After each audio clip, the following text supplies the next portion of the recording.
Tous les amis, ravi de vous retrouver aujourd'hui pour une nouvelle vidéo. C'est Momo, j'espère que vous allez bien, moi ça va super et aujourd'hui on se retrouve pour une nouvelle vidéo dans laquelle on va parler du championnat espagnol et on va répondre à cette question toute simple, la Liga est-elle en déclin? Et vous allez voir que même si de prime abord la réponse paraît évidente, et bien c'est oui, la Liga est clairement en déclin depuis quelques saisons, et bien vous allez voir qu'il faut nuancer et que le championnat espagnol n'est pas tant en crise que ça et que par rapport à d'autres championnats il faut tout de même relativiser concernant le championnat espagnol. On va essayer de voir un peu la situation des clubs espagnols sur la scène européenne, sur cette saison et même sur la décennie 2010-2020 pour un peu retracer le fil historique, etc.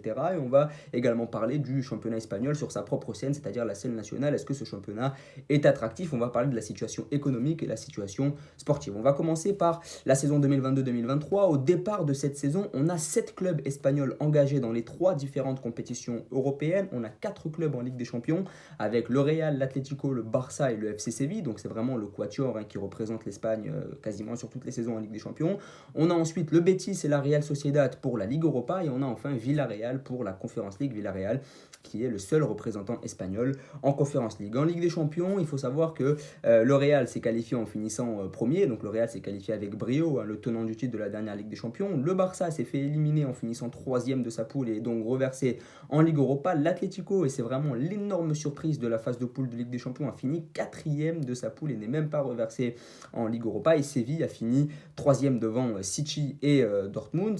En ce qui concerne la Ligue Europa, on a le Betis et la Sociedad qui ont fini premiers de leur poule respective. Le Betis a fini quand même devant la Roma et la Sociedad a fini devant Manchester United. Donc c'est quand même une belle copie que nous ont rendu les clubs espagnols en Ligue Europa. Et puis Villarreal a fini plutôt facilement premier de sa poule en Conference League. Donc on voit que sur la saison 2022-2023, à part les échecs du Barça et de l'Atlético, surtout l'échec de l'Atlético, parce que Barcelone a une circonstance atténuante, c'est que Barcelone est encore en reconstruction et surtout Barcelone est encore tombé comme l'année dernière sur la poule de la mort avec le Bayern et l'Inter. Donc on peut quand même les excuser, même si évidemment que le Barça sorte en Ligue des Champions encore une fois cette année, c'est inexcusable, mais on peut quand même leur trouver des circonstances atténuantes. Par contre, pour l'Atlético, c'est quand même condamnable que l'Atlético soit sorti quatrième de sa poule, eux qui étaient souvent en phase finale de Ligue des Champions sur la décennie 2010-2020, finir quatrième de sa poule, surtout que leur poule c'est Porto, Leverkusen, donc c'est pas non plus des clubs, c'est pas des ténors européens, donc c'est vraiment quand même très difficile. C'est vraiment un constat d'échec pour l'Atlético Madrid. Côté Séville, la logique a été plutôt respectée. Finir troisième derrière City et Dortmund, finalement, c'est pas scandaleux, surtout que Séville a l'habitude de finir troisième et d'être reversé en Ligue Europa. Et puis le Real Madrid joue encore son rôle de sauveur. Le Real sauve encore l'Espagne. Le Real est toujours très fort en Ligue des Champions. Évidemment, c'est leur compétition, donc le Real s'est encore qualifié plutôt facilement en huitième de finale. Côté Ligue Europa, et c'est ce qui rejoint un peu ma thèse sur les clubs espagnols, c'est que les clubs espagnols aujourd'hui sont plus des clubs bâtis pour la Ligue Europa. Ils sont de moins en moins bâtis pour la Ligue des Champions. Et puis on a souvent ces clubs-là comme le Betis, la Sociedad, Séville, Villarreal qui performent beaucoup en Ligue Europa et qui sont des clubs bâtis pour la Ligue Europa, qui ont des effectifs vraiment de Ligue Europa. Ils n'ont pas des effectifs pour aller chercher très loin en Ligue des Champions, mais en Ligue Europa, ça paye. Ils ont vraiment un niveau pour cette compétition-là. Ils prennent cette compétition au sérieux, contrairement aux clubs français, et donc ils vont plutôt loin. Le Betis a quand même fini devant la Roma, la Sociedad a quand même fini devant Manchester United, donc c'est vraiment une très belle performance. Et puis Villarreal finit premier de sa poule en Conference League, c'est tout à fait normal. Mais sur la décennie 2010-2020, on a vraiment parlé de la saison 2022-2023, où le bilan est malgré tout plutôt positif en Ligue Europa et en Conference League, même si en Ligue des Champions, bon, à part le Real Madrid, c'est globalement un échec. Mais sinon, si tu résumes vraiment les 3 compétitions, c'est plutôt une réussite pour les clubs espagnols. C'est pas tant scandaleux que ça, c'est pas non plus la folie du siècle, mais c'est pas scandaleux. Voilà, les clubs espagnols n'ont pas fait honte à leur pays sur la scène européenne. Mais si on reprend sur la décennie 2010 à 2020, on a quand même 6 Ligues des Champions pour les clubs espagnols entre 2010 et 2020. Donc on a le Real Madrid en 2014, en 2014, 2016, 2017 et 2018. Et on a le Barça en 2011 et en 2015. Et puis en Europa League, c'est impressionnant. On a Séville qui avait fait ce fameux triplé en 2014, 2015, 2016, qui a regagné la compétition en 2020. On a l'Atlético Madrid qui l'a remporté 3 fois sur la décennie, 2010, 2012 et 2018. Donc on a vraiment des clubs espagnols qui sur la décennie 2010-2020 sont absolument impressionnants sur la scène européenne. L'Espagne a raflé quand même 7 Ligues Europa entre 2010 et 2020 et 6 Ligues des Champions entre 2010 et 2020. Donc c'est absolument incroyable, c'est vraiment très impressionnant. Et puis de 2012 à 2018, on a systématiquement 3 clubs espagnols en quart de finale de Ligue des Champions. À chaque fois, que ce soit le Real, le Barça ou l'Atlético, on a même eu Malaga ou encore Séville qui sont allés en quart de finale de Ligue des Champions. Donc c'est absolument impressionnant. On avait vraiment des clubs espagnols qui étaient à leur apogée parce que ça fonctionnait vraiment très bien. On avait évidemment les grandes heures du Barça, les grandes heures du Real, on a eu la BBC au Real, on a eu la MSN au Barça. À Séville, on a aussi eu des très très belles périodes aussi en Ligue Europa lorsqu'ils font ce triplé-là. À l'Atlético, on a aussi des très belles périodes parce que l'Atlético a quand même fait 2 finales de Ligue des Champions en 2014 et en 2016. Donc on a vraiment une décennie européenne qui est absolument impressionnante pour les clubs espagnols et on a vraiment eu vraiment une apogée du football espagnol de 2010 à 2020. Aujourd'hui, c'est beaucoup plus compliqué que ça parce qu'il y a l'émergence du monopole anglais. Vous savez que les Anglais qui, avec leur argent, éclaboussent vraiment le football européen. On a eu une finale Liverpool-Tottenham en 2019 en Ligue des Champions. On a eu une finale Chelsea-City en 2021 en Ligue des Champions. Donc on a vraiment des clubs anglais qui,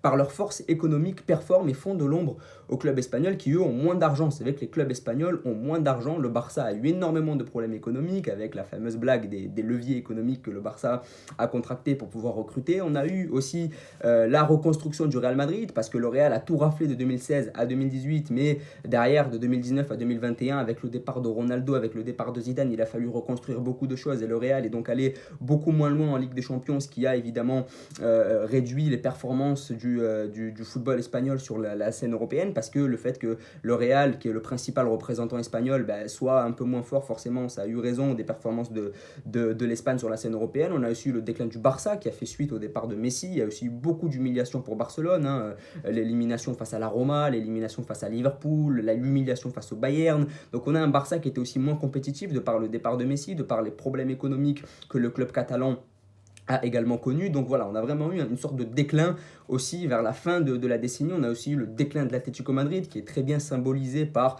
cette 4e place cette saison, par le fait que l'Atlético a été reversé aussi en Ligue Europa en 2018. Donc l'Atlético a eu des moments aussi où ils ont été reversés en Europa League. Ils sont allés la chercher certes, mais ils ont aussi été reversés à des moments donnés. Il y a le déclin, l'essoufflement du style Simeone qui marche un peu moins bien sur les dernières saisons. Donc c'est vrai que si on prend l'exemple des 3 ténors espagnols, on voit qu'il y a un déclin finalement, mis à part le Real Madrid qui a regagné la Ligue des Champions l'année dernière, il y a quand même un déclin globalement du foot espagnol qui s'explique par des problèmes économiques, par un essoufflement de style, par des départs très importants.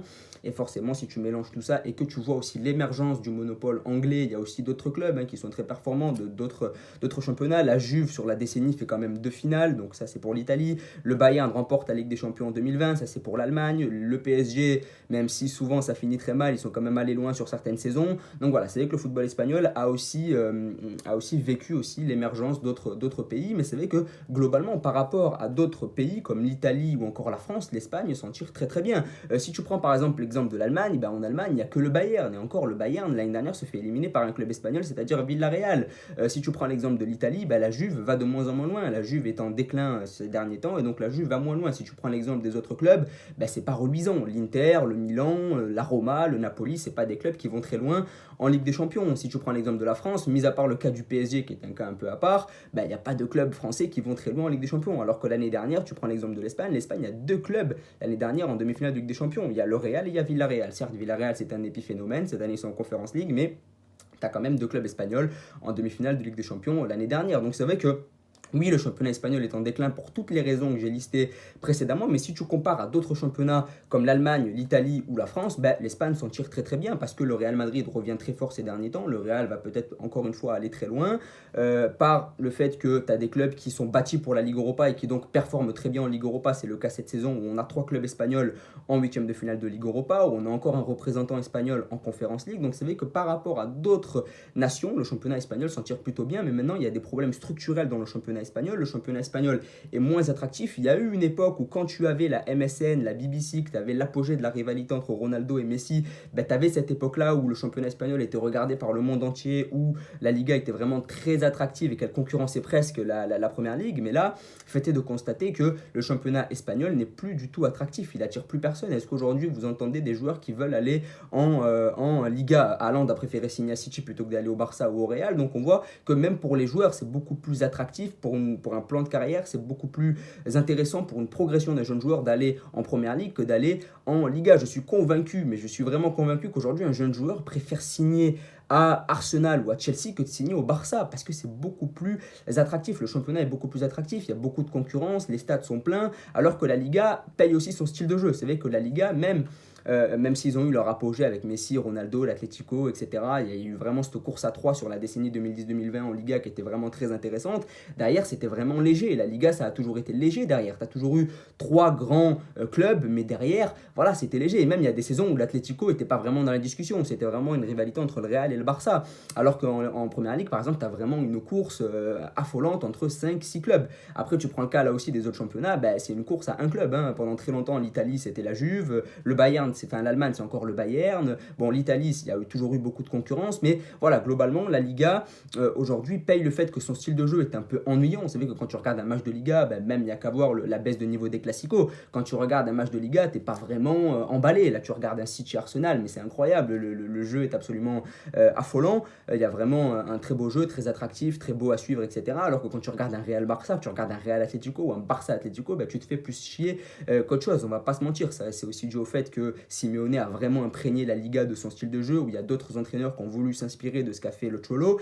Mais c'est vrai que globalement, quand on regarde la Liga sur le plan du jeu, est beaucoup moins attractive. Il n'y a qu'à voir le niveau des Classicos, la baisse de niveau des Classicos. Et ça, c'est aussi concomitant au fait que Messi et Ronaldo ont quitté la Liga. Quand il y avait Messi et Ronaldo en Liga, même quand il y avait Neymar, Suarez, Griezmann était à son prime, quand il y avait tous ces joueurs-là, forcément, tu avais envie de regarder les matchs. Mais maintenant que tous ces joueurs-là sont partis et qu'on est sur une Liga où il y a beaucoup moins de stars, bah forcément, tu reviens à ton statut, à ta condition de championnat, au style de jeu assez ennuyant. C'est vrai que la Liga le paye énormément. Donc c'est vrai que finalement, cette Liga-là, certes, par rapport aux autres championnats sur la scène européenne, n'a rien à envier à l'Allemagne, à l'Italie ou encore à la France, mais forcément, elle souffre de l'émergence du foot anglais qui, avec son argent et ses très nombreux représentants, viennent faire de l'ombre au club espagnol.